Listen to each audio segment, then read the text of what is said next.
Good afternoon and welcome to what we think is going to be a very exciting and dynamic discussion today on what is really an important and pressing issue. I know we have some folks shuffling back and forth between the breakout rooms, so before we get started on this great discussion, I wanted to just briefly run through a minor housekeeping item, which is CLE credit, which may be important to some of our attendees. If you would like to receive CLE credit, we'll be providing a link to the CLE form and written materials in the chat. So just keep an eye out for that.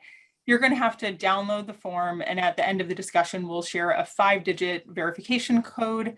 You just have to make sure to put that verification code in the form, and you can email it to us at Devovoice. So feel free to do that, and we'll put the link in the chat a few times during the discussion today. So welcome everyone again. We're very excited for what is certainly a very timely discussion on AI and civil liability. Over the past several years, AI has become a fundamental building block in business analytics and decision-making tools, as well as devices deployed everywhere from our homes to hospitals to transportation infrastructure. This widespread deployment of AI has placed into focus a very important set of questions. Who should be liable when these AI systems fail or cause harm to individuals? Should it be the manufacturer of the device? And what evidence should be available in the resulting AI-related disputes to help prove liability, causation, or damage? As we'll discuss on the panel, these questions are not abstract, certainly not today. The European Commission and European Parliament have undertaken efforts to refine the EU's liability regime related to AI, and we expect to see a draft legislative framework from the Commission in 2022.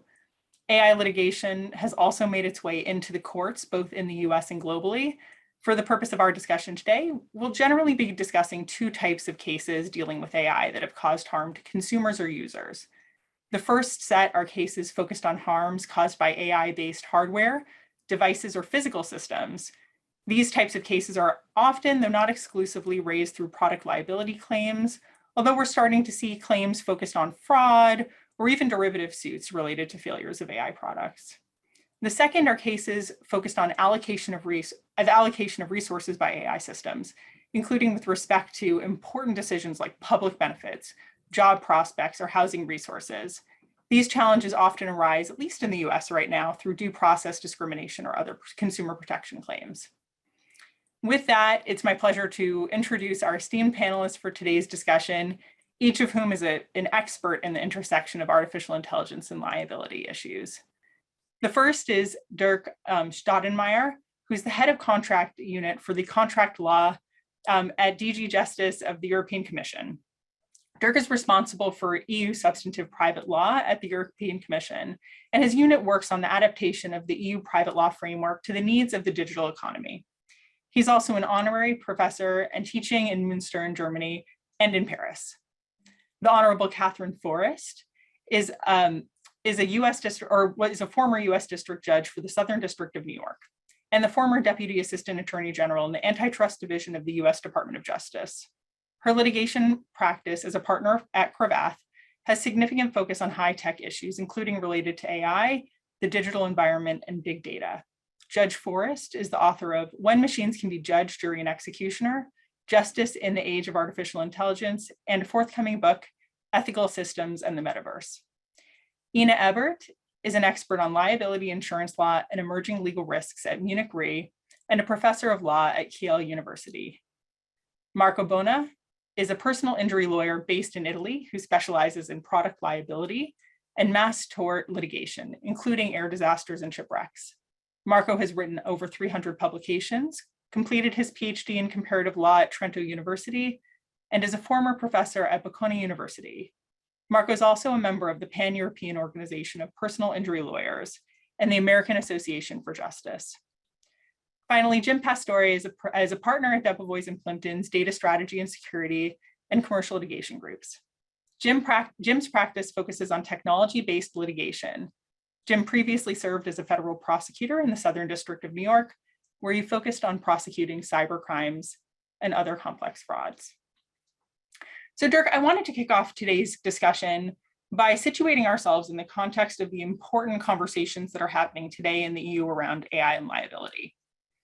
What is it about AI that introduces this kind of paradigm shift when it comes to establishing liability for AI-related harms? And how do those challenges create issues for plaintiffs potentially who want to bring legal claims focused on AI.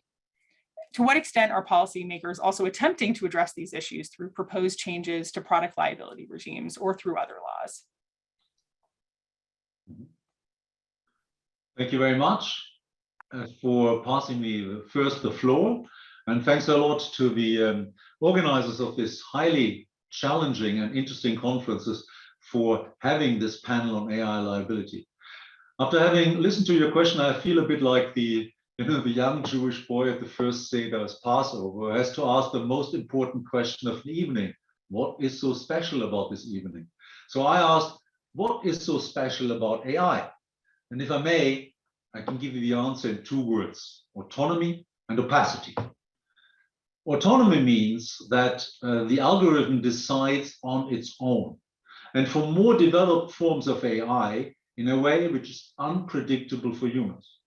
You can test it, of course. You can take an autonomous vehicle, put it in a specific traffic situation, and the AI will take a specific decision. If the autonomous vehicle is exactly in the same traffic situation, the AI will decide exactly the same thing. However, there is no such thing as exactly the same traffic situation.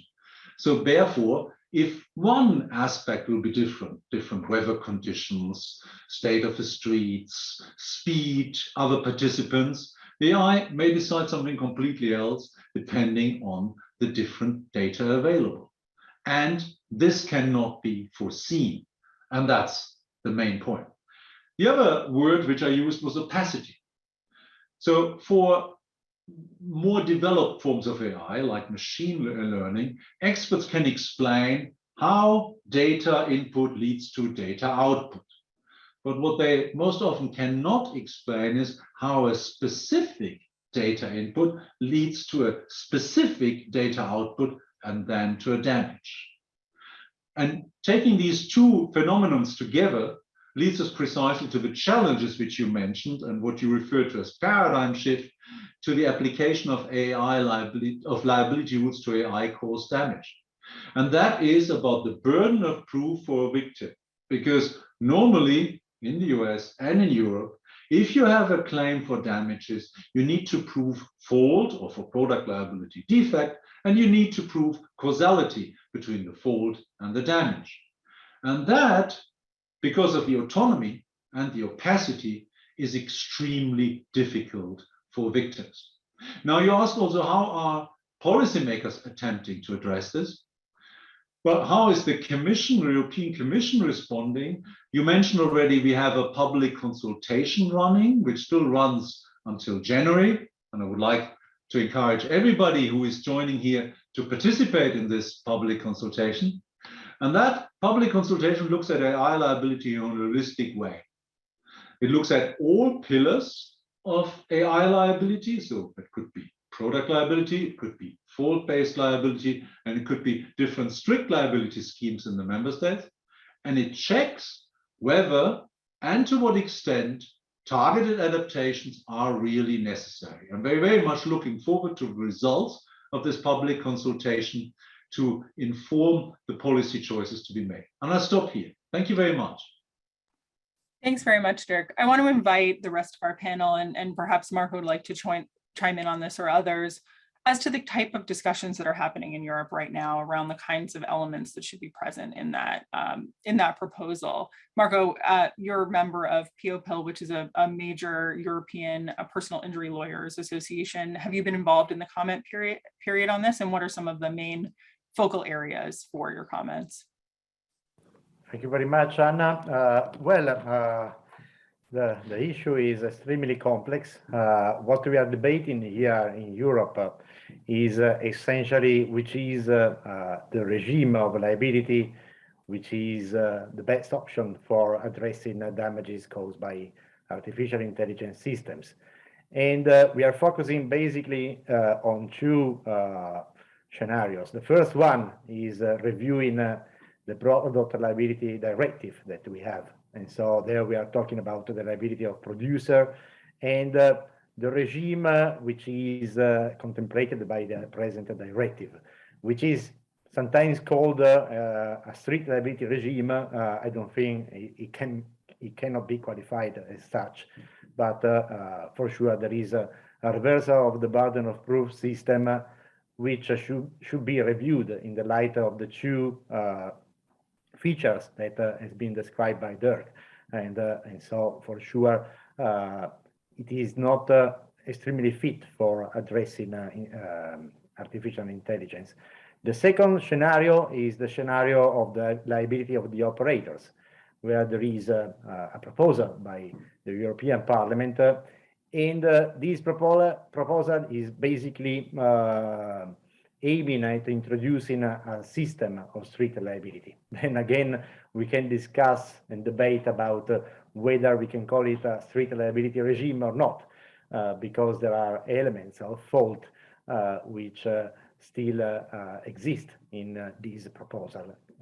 So you see, it is always very difficult to distinguish between a strict liability regime and a fault liability regime, which are the focus of the present debate in Europe. But clearly, the features of artificial intelligence systems are as such as imposing to review the present systems, national systems, and the unified regime, which is the one applying for product liabilities. I wanted to drill down on something that you both said just a little bit more before we move on to other topics. That's on the burden of proof. Maybe Dirk, can you say a little bit more about why it's so important for both for policymakers, but also just generally in this area? Why is the burden of alleviating or reversing the burden of proof such an important part of these types of proposals? Why has it come to the fore for policymakers as a potential solution around AI issues? Yeah, thank you very much, Anna, for that question. And indeed, you mentioned a very important point. Well, first, there are several reasons. First of all, because the whole discussion which we have at the moment in the EU is about creating an environment of trust. And that involves, first of all, also an environment of trust by users. And we know very well that because we have done in the context of our impact assessment some behavioral economic studies, that the trust is influenced by the perception of potential victims, whether if they have a damage, that damage will be compensated. And if you're in a situation where it is highly unlikely, because of the complexity, the opacity and the autonomy, which I mentioned, of the technology, that you are able to prove your normally totally justified claim, then this trust gets severely damaged. Now that would have, again, our behavioral economics studies show this, an impact on the uptake of technology. But that's what we want. We want to promote the rollout of the technology, and we want to create trust of the users and also trust in the justice systems. So that's a very important point. The second important point which I wanted to mention is the Commission in its white paper on AI has started with a policy objective, and that policy objective is in the area of liability. Victims of damage caused by AI should not be treated worse, should not have a level which is inferior, a level of protection which is inferior than victims of damage caused by traditional technologies. Should be better either, but it should not be lower either. So basically, we want to achieve a comparable level precisely because, and I'm coming back to my first point, in order to give the users the trust which will be necessary for the uptake of a technology and will help us to promote the rollout of AI, which will bring enormous economic and societal benefits for all of us. Thank you. Thanks very much, Dirk, and Marco for your comments. And hopefully this is a good just general outline for the folks on the line who have maybe been focused on the AI Act to understand and to think about this new legislation that may be coming in 2022. And we're very eager to see what that involves. And with that, I want to turn briefly to the US, where we have a very different landscape at present without this kind of overarching legislative effort to create or to adapt our product liability frameworks or other liability frameworks to AI. But we do have very interesting litigation on the rise, including with respect to errors, bias, and other consumer harms related to AI. And these include not only lawsuits about the recent Boeing crashes of a Lion Air flight JT610 and the Ethiopian Airlines flight, also include recent litigation around automated vehicles, including with respect to Tesla. I know those cases have been in the news. I wanted to turn to Judge Forrest, who really has done a great deal of thinking on the litigation landscape around AI. Judge Forrest, what are some of the key issues we're beginning to see in these AI-related lawsuits in courts in the US today? And how, if at all, do you expect that those issues to be different 5 years from now? Thank you, Anna, and I want to thank the organizers of the Athens Roundtable for inviting me to be part of what I think of as the most important international conference on AI and the rule of law. And so let me try to address your question. And what I'd like to do is to back up and maybe state a few principles which all of us know, but sometimes forget about, which is that in the United States, as in all places, unless there are internet courts, the judges of the cases and the juries that are assessing the facts of cases are just human beings with only the knowledge that they come to a particular decision with. Judges in the United States are appointed for life if they're federal, and in the state system, they're appointed or elected in a variety of ways. But the typical age of a judge in the United States is over the age of 50. And I think that that's very important to keep in mind as we think about how much information a particular decision maker on US liability has about artificial intelligence and about high-tech issues in general. So it's very important as you approach the United States and you're thinking about how these cases are being brought, how they're moving through the court system, and how reliable the court decisions are going to be in 1 year versus how they'll evolve into the next, to keep in mind that we've got to both train the judiciary in these issues and also accept that the judiciary needs help in the near term to understand these issues. So one, we've got just human beings who are the judges in these cases, or human beings who are the jurors in these cases. The second piece that affects the US courts and the cases that are occurring now in AI is that cases are taking a while, as they always do, to wind their way through the court system. And what that means is that technology is sometimes developing faster, and concepts of liability are developing faster than the cases are actually moving through the system. And so that's, I think, very important for people to keep in mind. The third is that the US system is built upon a system of common law, which means that cases and fact patterns that are decided in at one point in time will help determine the results as they proceed, and that these cases and fact patterns with the common law will be different in the United States as regulations come into effect, which there isn't a big regulatory scheme, and they'll be different from how they're assessed overseas. So what we're seeing, and Anna, you've really, I think, laid it out, we're seeing two primary types of cases going through the system today. We're seeing the product liability cases that people have already spoken about. These are machines powered by AI causing injury to humans. And I would say it's not just the cars, that's the easiest machine that we think of, but it's also automated machines in factory settings, et cetera, that are actually causing injury. And we're seeing a number of those which are either design defect, manufacturing defect, some form of usage inadequacy, and those are actually winding their way through the court system in the normal way. The question for the courts right now for those is, do the normal laws apply? When the internet first came into existence, we had a big debate over a number of years as to whether routine traditional principles of law applied to the internet. And eventually the decision was yes, although with some changes and some nuances. The same thing is now happening with artificial intelligence. The second kind of case is the one that you'd mentioned and folks have mentioned already and was mentioned in the last panel as well, which is algorithmic bias. And those cases actually come in a couple of important different areas.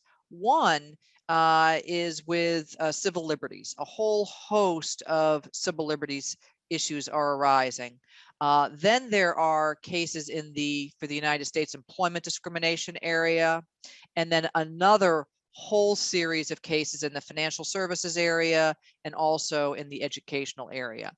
And the algorithmic bias cases are raising really very interesting issues because of the opacity that Dirk mentioned to begin with of some of the AI. And I don't just mean opacity in terms of the algorithm, but also the real technical difficulty that some of these regular human beings have in understanding what might not be opaque to a designer of AI tools, but is opaque perhaps to just a normal person who's just trying to litigate a case. So those are the two primary kinds of cases. What are we there are a number of other cases here and there, but I'm just going to sort of grab those two categories for purposes of talking about what are we going to see next. As we see AI developing, there are going to be tools, there are going to be products that we haven't even imagined. And we're going to have increasing challenges with what I'm going to call agency. Who bears responsibility for the design of the tool, the changes when the tool is actually being deployed and learns in its place of deployment, not where it was designed originally, say in factory A or in office A, but where it's deployed perhaps around the world, and where during that deployment, the AI tool learns and changes. And in that learning and in that change causes an effect that someone alleges results in liability. There are issues about the agency involved and who bears responsibility for that liability. So we're going to see, I think, very interesting and far more sophisticated and challenging agency issues than we've even seen yet today. I know that we have an expert in insurance with us today, and some of the complicated indemnification and agency issues that we'll be seeing. But that's what I see as coming up in the future. We will see much more about agency, much more about indemnification, and tracing a very complicated chain in which the machine itself interrupts the human touch, where the humans designed and then left off. So let me stop there and pass the baton. Thanks very much, Judge Forrest. I think that was a great overview, and I saw Jim nodding. I know Marco's been involved in similar cases. I wanted to invite both of you as well as Dirk and Ina, if you'd like to jump in and comment on what you're really seeing in these cases and how that's animating some of the issues and the imperatives around these changes, the legislative changes. Yeah, I'll draw two threads together. So the opacity point, I completely agree with, because a lot of the decisions that you're seeing, at least in the US, is that the courts are being careful to say, look, I don't know if the decision was right or wrong, actually, at the end of the day, as a substantive due process matter. But I'm very leery that you can't explain to me and to the people that were impacted by it how you got there. And so that goes to a point that one of the other panelists was making, which is this idea of trust. And so it'll be interesting in the next, call it 5 to 10 years, to see if people begin to trust a little bit more. Is there a loosening of this idea that, look, we're going to look more at the results, right? And I'm sure you're familiar with various studies that show that, AI actually is better in certain circumstances at making decisions, for example, in the medical context for skin cancer. And so a question of whether, if you increase the trust and you focus on the outputs, whether people will get more comfortable that examining the outputs is enough, and maybe we don't need to explain as much. And there's even discussion in the case law about perhaps a sliding scale of the more you can explain, the less you have to justify the results, and vice versa. So I think, in my mind, that's going to be an interesting development in the next 5 to 10 years, because particularly, I think maybe this is overgeneralizing, but Judge Forrest mentioned the age, the average age of the judges, and I think there is sort of an inherent, well, wait a minute, we're taking the humans out of this, and you can't explain how it's being done. So regardless of whether the end result is right or wrong, I'm not going to allow this to go because there's not a meaningful discussion being had to let people who've been negatively impacted actually address that negative impact. So that's what I'll add for now. Perfect. Marco, I don't know if you want to weigh in or others want to weigh in on some of the emerging issues we're seeing in these cases. You go ahead, Marco. Just a short comment on these cases. I think that these cases show that we can still deal with these cases on the ground of actual rules. Okay, so for example, the Ethiopian Airlines flight case or the automated vehicles cases can be dealt with actual rules. And the issue of autonomy and the issue of opacity are not still relevant in those cases. But what we have to address is the future, where autonomy and opacity will become a major issue. In those cases, I think that opacity played and is playing a limited role. Of course, there is opacity also in all traditional cases. Okay, there is always an issue of evidence for the victims to be addressed. But the real issue is with the future and with the interaction among systems of artificial intelligence and the integration of this system together with very complex situation and environment. This is the real issue. And Anna, might I just address, I think, a couple of questions and points that have been coming up in chat that I think are so fascinating to this topic, which is when I raised the point about agency and whether machines will eventually be interrupted. They will, or the machines will actually interrupt a human on perhaps either side, and there'll be questions about where the liability lies. And I think there's been some back and forth in chat. And let me just sort of summarize one potential point, which is the human designer always going to bear responsibility in that sense?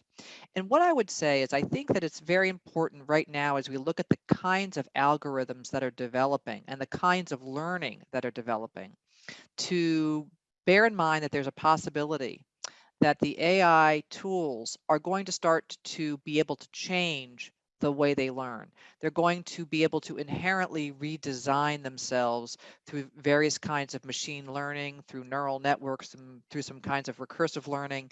And I wonder whether or not the tool will resemble as fully as people today expect the original design. So I think while I don't have the answers to this, I think there are at least very important open questions on whether or not the tool will have changed itself. Judge Forrest, I think that's such a great point, and it's one that, of course, is coming up. I think if we had looked back 3 years, maybe in regulatory proposals, that was a much smaller component. But as we've begun to see regulators, we've really started to see regulators get concerned about this idea of continuous learning models. That I think we've just identifying this trend, seen that come to the forefront in terms of what regulators like the FDA, the European Commission, banking regulators are beginning to identify as a major concern around not only allocation of liability for AI, but really protecting systems, societies from larger kinds of harms that can be caused when AI is modified or drifts in ways that we might not anticipate. And I think that's a great transition into some of the topics that you're an expert in, and maybe we can bring those a little bit to the fore in terms of these questions of how do you allocate liability for artificial intelligence failures among multiple parties, and how do you protect against that kind of risk from both an insurance and a contractual perspective. And all of these questions come up against the background really of this larger question of who should pay, who should bear the costs when something goes wrong with AI. Is it the person who provided or the actor that provided the data? Is it the algorithms designer? Is it the entity that placed it on the market? And what if those are all three different actors in the economy? And so I thought maybe you could just jump into that and talk a little bit about how companies can think about allocating liability for AI and what new types of insurance products are being designed today to protect companies or to insure against those kinds of increased AI costs. Well, thank you very much, Anna, and I'd like to do that. First of all, maybe one thought is that not all AI applications are the same, and there shouldn't be one size.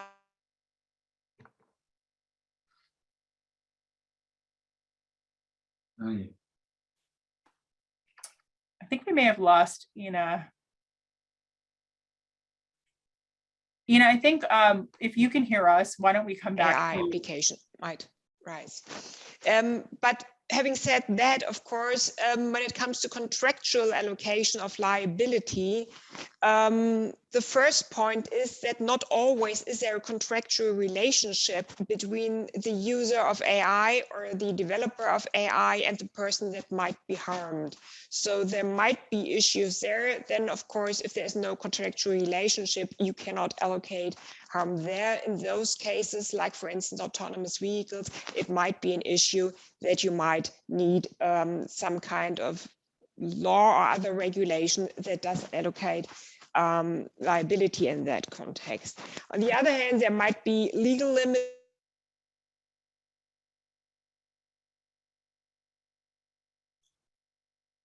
Ina, if you can hear us, I think you're dropping out briefly.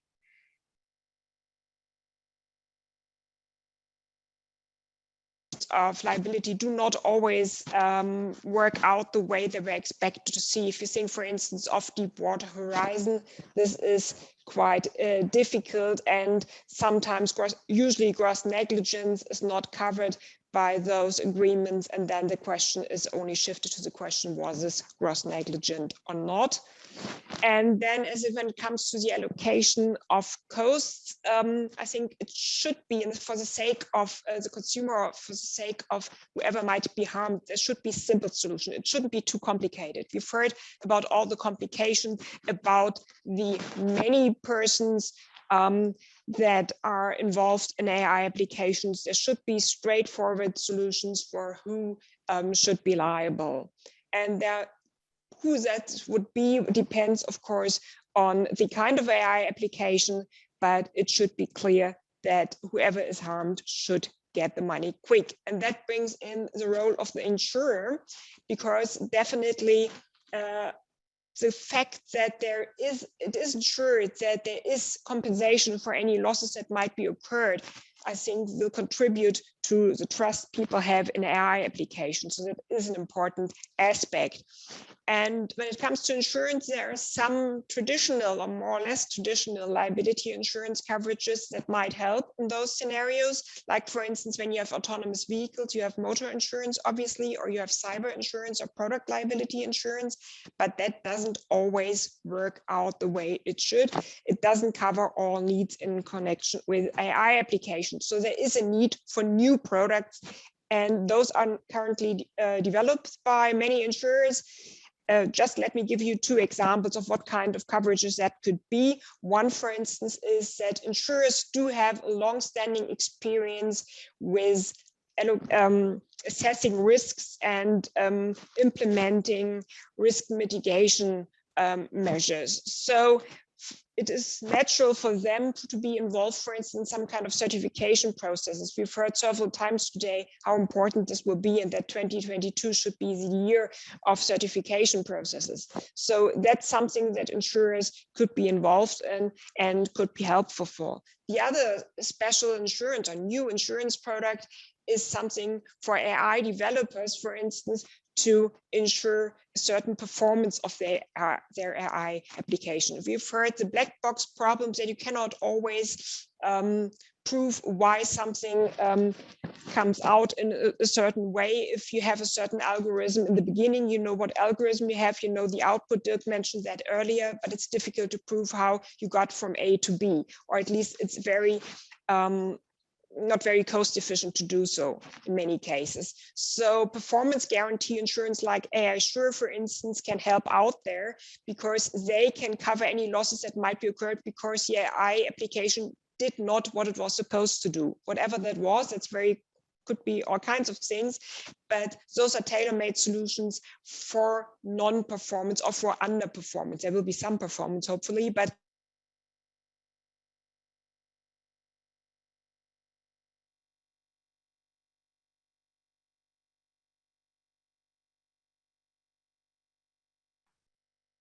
Just give Ina a moment to come back here, but it seems as though perhaps we've lost her again. Judge Ford. But hopefully this will develop over time. We lost you briefly on that last point, and I think one early point, but I wanted to follow up with a question that I thought from the audience that I thought would be well directed to you. You spoke about issues or one of the purposes of AI-related insurance as protecting against the risk that AI might not perform in the way that it was intended. Can you talk a little bit about the other kinds of liability issues or harms that corporations might be concerned about that may be addressed through insurance, whether that's lawsuits related to AI or other kinds of AI related issues? What really are some of these fundamental risks that are addressed either through contractual allocation issues or through insurance products? Clearly aimed at AI, but that AI is not sufficiently taking those aspects into consideration, those fairness rules or whatever you have to apply. So that might be an issue as well. And then, of course, you might simply cause physical harm or property loss or whatever. So it's simply, it can cause all kinds of harm. If you look at autonomous vehicles, we have seen that with some cases like Tesla, that it can simply be an accident that because the AI application does not quite properly work, it simply causes a normal accident like any other vehicle could do, but then you need some kind of liability coverage for that. Or you could cause business interruption scenarios because people trust that AI applications will help you with your business in a certain way. And if it doesn't perform properly, then this might also be cause. So there's a broad scope of potential harm, but not, of course, all AI applications do not possibly cause all these harms, but depending on the kind of AI application, it could cause just about any kind of harm imaginable. I mean, from pure financial loss to bodily injury and to property losses, in fact, because the variety of use cases are already very broad. And I could imagine 5 years from now, if there will be applications we cannot even imagine today and can cause all kinds of harm as well. I think that's a great point. And that's one thing that I think we focus on quite a bit in our advisory practice is really helping companies understand what is that spectrum of AI risks, and then how do you find the right governance tool or the right contractual tool or the right insurance tool to protect against those risks. And that's when we're talking about protecting the company from risks that might endanger its own operations. But of course, the liability side, I think, is the flip side of that, which is how do you protect against harms that might occur in the broader world to consumers, et cetera, and what steps need to be taken to prevent or to mitigate those risks. I think, Anna, might I ask just one question on that? I'm just wondering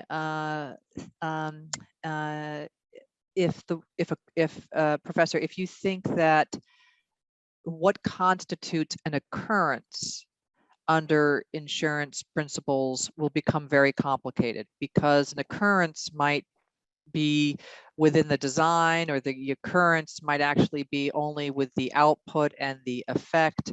I'm just wondering whether or not that issue has come up and has been gaining some attention. Well, obviously, and that, of course, again, is where contractual clarity comes into play. I mean, as long as we do not have that much specific AI regulation on these matters, we simply have to put it in the contract, both in the insurance contract and, of course, in any contract between, let's say, smart factory participants or whoever else might want to allocate liability in a certain way. So there is, of course, a traditional way to interpret insurance occurrences, but this will not always be helpful in an AI context. So you have to make very specific contractual clauses in that context. And that's why I said that all those contracts that exist in that context so far are tailor-made for one specific purpose. There is not that one uniform solution for everything, that because it's simply too complex, it will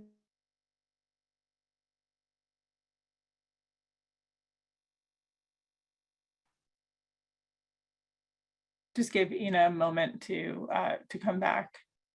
But Dirk, while we're waiting for Ina to appear again, do you have your hand? Oh. If you cannot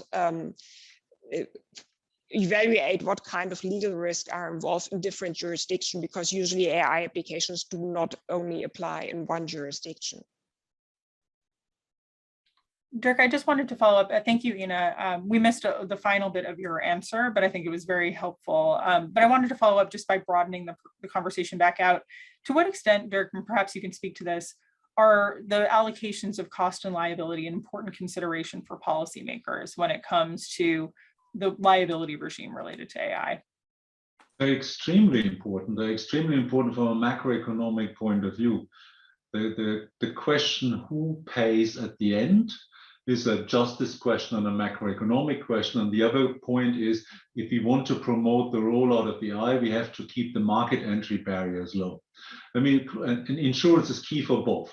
So first of all, the market entry barriers. Insurance has the effect through recourse actions that basically well, first of all, it has the effect that it keeps the liability risk low to the annual insurance premium. So a potentially liable person does not have to cover the entire damage. That potentially liable person only pays the annual insurance premium or the increase of the annual insurance premium if that person has a pre-existing policy. So that's an important point of view. You can know in advance, you can calculate your liability risk because they're limited to the annual insurance premium, and that will not be huge. And the second thing is the macroeconomic effect of distributing this. Let me explain this with a concrete example. Let's say you're run over by an autonomous vehicle, and you sue the owner, be it on strict liability or fault-based liability. Basically, the owner has an insurance, the insurance compensates the victim. Victim is happy. But then there may be that the real fault lies with the producer because the car had a defect. So then the insurance can go of the holder, of the owner of the car, can sue the producer basically and say, please pay me what I paid the victim. Now, the producer, at least in Europe, most producers are covered by product liability insurance, by liability insurances, therefore turns to his insurance. The producer's insurance pays the owner's insurance company. Now, but it may be ultimately the developer made the defect because he developed an AI which was faulty. So then the insurance of the producer can turn against the developer, who again has an insurance. So at the end, first of all, the buck stops where it should stop, with the producer, which is the party which is the closest to the origin of the damage. But the insurance of the developer does not pay the damage either, because the cost they face will be spread over via an increase in insurance premiums to the community of all insured, which also keeps the macroeconomic effect of the damage low because it spreads it out. And that helps in order to keep the market entry barriers for the producers, the professional operators, or the private users of AI low, and they are not deterred from producing AI, using AI, buying AI. And that's ultimately what we want, because we want to promote the rollout of the technology. Thank you, Anna. Thanks so much, Dirk. Jim, I saw you lean forward. Would you like to respond to Dirk? No, in addition to what Dirk is saying, I'm also sort of scrolling through you may have seen me leaning forward because I'm scrolling through the chat. I just think a lot of these points are just terrific that all come together. And I know one of the things we're going to talk about is evidentiary challenges next. So maybe I'll just jump there. And so this discussion has been great. I think one of the things that's interesting that maybe we haven't focused on as much is within a company, the governance of the deployment of the AI. And the Boeing case is the one that most comes to mind, where the board was actually, well, there was a motion to dismiss, but the allegations were that the board had completely failed in its duty to oversee the deployment of the AI, the MCAS system that was actually helping to stabilize the plane. And so there have been a lot of comments in the chat about who ultimately bears the liability, or not even the liability, but the responsibility for figuring out how the AI is going to be deployed. I think it's a slightly different issue and slightly different question, which is worth asking, because at the end of the day, as Dirk's comments made clear, it's who's ultimately going to be in the chain of liability. There's the initial person who's involved in the accident. There's the manufacturer sort of up the road, if you'll excuse the pun. And then you really get into the evidentiary issues. And so just very briefly to borrow a construct from the cybersecurity world, if you think about it, you can think about these assessments that are done, assessments of the technology that are done in two veins or in two situations. One is where you know that there's something has gone wrong and you're investigating what's gone wrong. So you've had, again, in the cybersecurity world, you've had a data breach and you're going to bring someone in to tell you what happened because you know you're going to be sued and you're going to try to protect that investigation under the US, under legal privilege. Then there's the second type of assessment, which is kind of, are we getting this right in the first instance? Those have generally been not the subject of much litigation in the US because I think it's much more difficult to argue that those are privileged. But at the same time, there can be sort of a lot of risk to companies when they conduct these assessments and then fail to actually follow up on them, the sort of steady state assessments.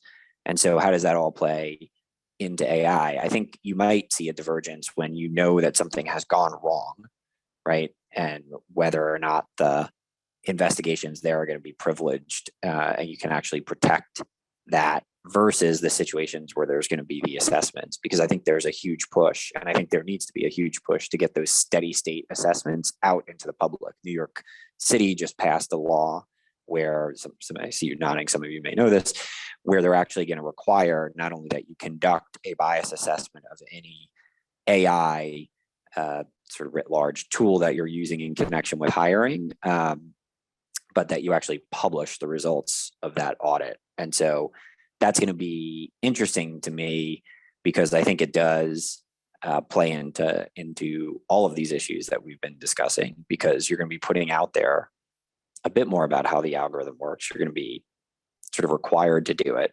But I don't think it's going to answer the fundamental question of when it goes wrong, sort of who winds up holding the bag or who winds up having the liability. So that's why I was nodding and also looking through the chat. But it really is the governance piece, I think, is something that's, critically important, because the lack of any sort of governance is itself a form of liability for companies.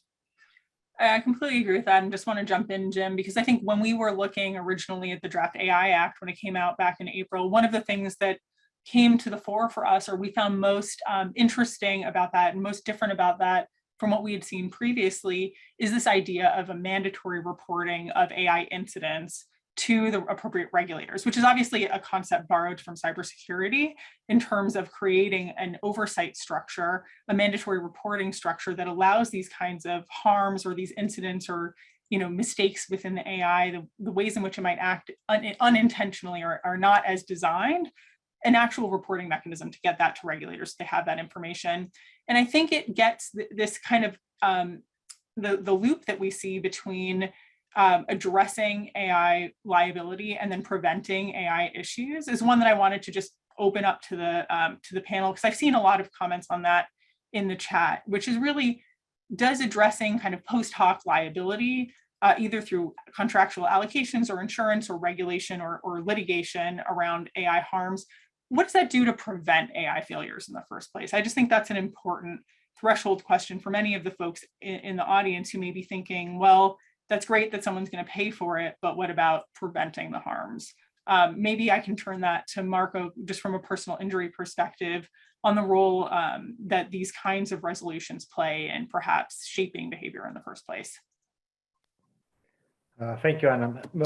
Well, as a plaintiff lawyer, I tend to focus on liability, damages, and insurance. But I also learn a lesson that, unfortunately, this system, the old way of addressing the problem of liability and damages, has to go through courts and is at a certain level unsatisfactory for the victims. I think that the key word remains prevention. And it is very good that the approach of the European Commission is focused on prevention. If you go through the proposal from April this year, the Artificial Intelligence Act made by the European Commission, the key word is prevention. And it is from there that we should start talking and addressing this issue.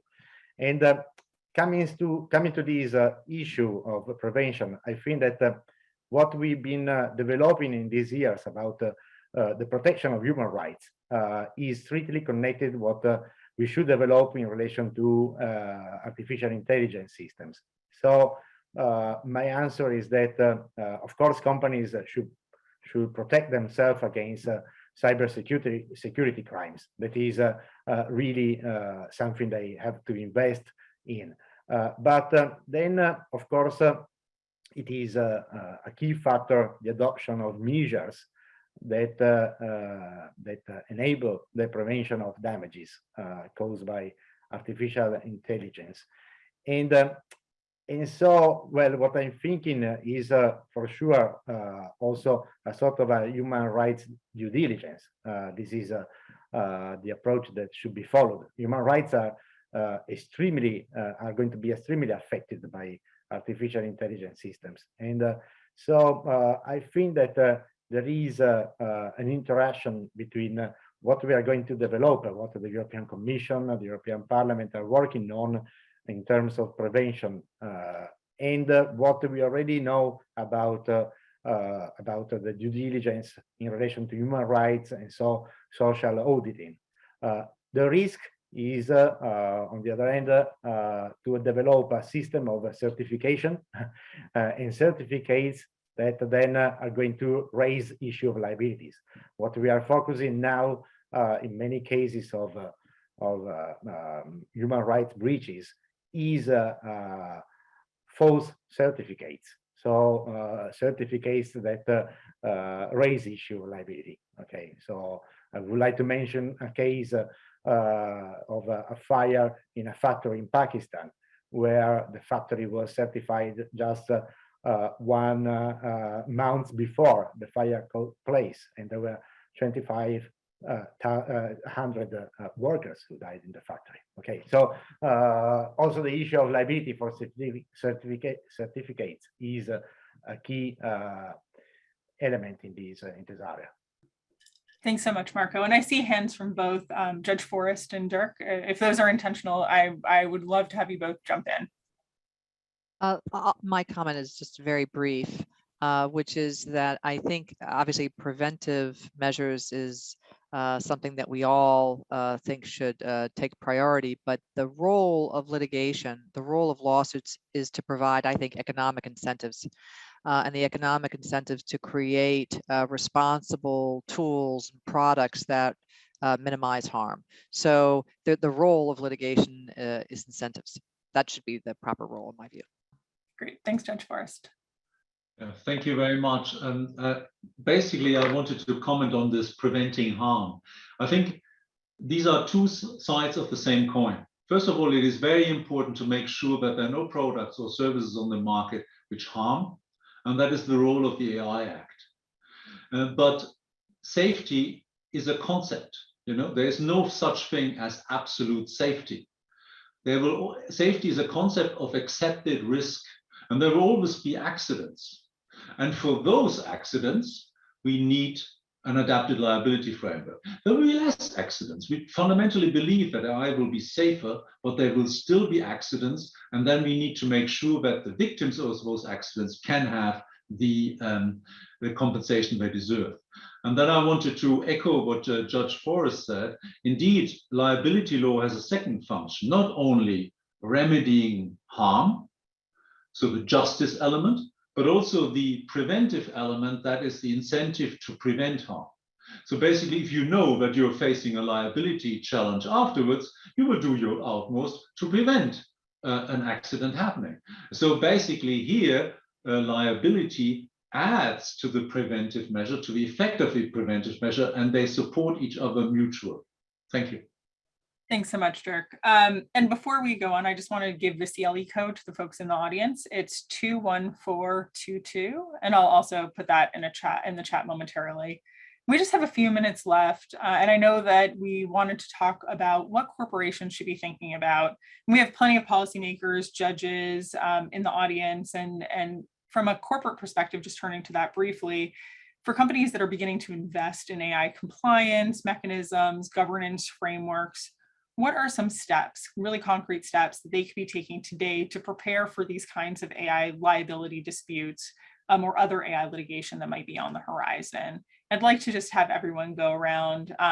Maybe I can go in the order of my screen and have everyone just give a word or two on what they would recommend. Maybe Jim, we can start with you. Sure, I'll go back to the point I made earlier. I think it's really about the governance structure. Having someone there who's thoughtful about how the AI is actually being implemented. Are they asking the questions to ensure that they understand it to the extent that that's possible? Are they looking at the outcomes and then having a process for constantly reassessing that, both as the AI and the facts on the ground change? So that's I think a lot of companies are still struggling with that at a nuts and bolts level. They literally don't know what department that person should live in. Is it legal? Is it compliance? Is it risk? So I think that's answering that question, I think, is going to be key to mitigating some of these risks going forward. Great, thanks, Jim. Ina, do you want to jump in? Yes, I would say there's 3 steps. First of all, I would say check your wordings, your contracts. Do they really say about allocation of losses and risk what you want them to say? The second is optimize your risk management.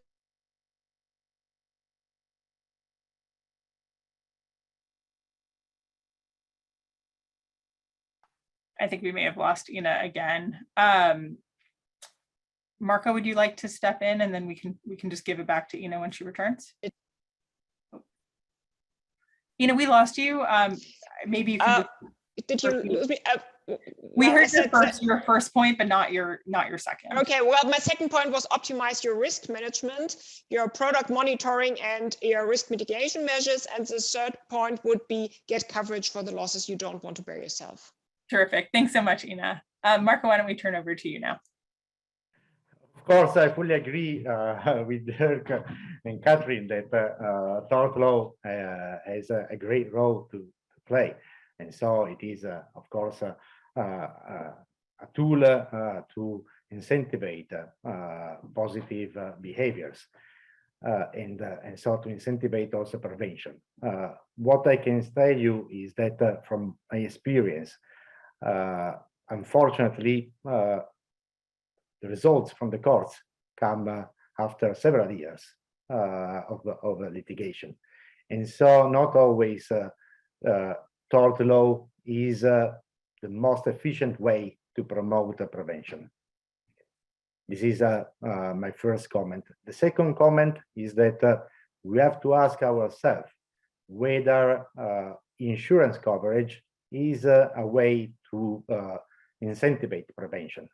Because when you can calculate exactly what you're going to pay, or when you know that whatever damage you pay is insured, then not always this system is going to be efficient in terms of prevention. It is going to be efficient in terms of protecting victims, I fully agree. But in terms of prevention, I'm not sure that is the best way. Great, thanks so much, Marco. Judge Forrest? I know we're running out of time. I'll just sum it up for companies in one word, which is knowledge. Know your tools. Thanks, Judge Forrest. Dirk, would you like to jump in and give us our final word? Oh, Dirk, you're on mute. Sorry, I had to unmute.